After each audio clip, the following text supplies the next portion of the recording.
বাংলাদেশের বিজেপি যদি বলে যে ঘাটে মানে কোনো পাখি উঠবে না, কিন্তু বিএসএফ বলে এই কথাটা স্বীকার করতে পারবে না।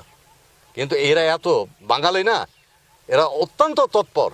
এই নিয়ে আপনাদের কোনো শঙ্কায়েত নাই আর কি। এনাদের বিরুদ্ধে কোনো আমাদের অ্যালিগেশন নাই। যখন ডাকবো তখনই আমাদের পাশে আমরা পাই। বিসমিল্লাহির রহমানির রহিম। আমি নান্টু, বাড়ি ধর্মদা, ইউনিয়ন আদাবাড়িয়া, থানা দৌলতপুর, জেলা কুষ্টিয়া। বর্তমানে এটা হলো ধর্মদা প্রথম ক্যাম্প হলো দুটা। এটা হলো আমাদের প্রথম ক্যাম্প।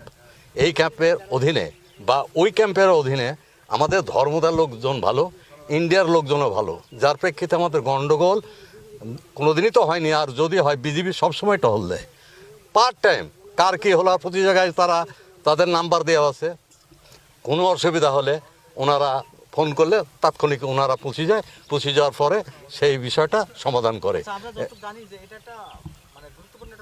জি জি, মাদক শোনেন, পৃথিবীতে সবসময় চোরাচালানি হবে, চোরও চলবে, কিন্তু ওদেরকে পাহারা দেওয়া খুব কঠিন। তো আমাদের খুব কম, সীমিত। যেহেতু ওনারা কি করবে, ওনারা যে কোন দিকে টহলে যাচ্ছে ওই চিন্তাটাই তো তাদের মাথায় বেশি। যারা মাদক করে তারা তো শতকরা একজনও না, হাফজন মনে করেন।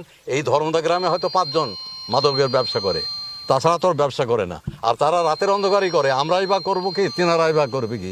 তাদেরও তো অবস্থান।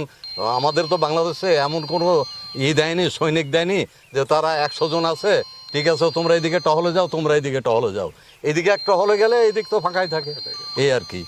আমি একটা জায়গায় মোটরে পানি দিচ্ছি আমার নদীর পাড়ে, ওরা যদি বাধা সৃষ্টি করে তাৎক্ষণিক চলে যায়। তাদেরকে সংবাদ দিলে চলে যেয়ে ওদেরকে ডাকার পরে বলে তুমি এটা বাধা দিচ্ছ কেন? হ্যাঁ, তো বলছে না আমরা এমন বাধা দিইনি। কোনোদিনই স্বীকার করে না আপনার বিএসএফ চিরদিনই শুধু বাংলাদেশে, যদিও সংখ্যালঘু আমাদের বিজেপি, তারপরে কিন্তু ইনাদের কাছে ওনারা কিছুই না। 10 হাত পর ওদের টহল পাঠিয়ে আছে, আমাদের কিন্তু ওই অত নাই।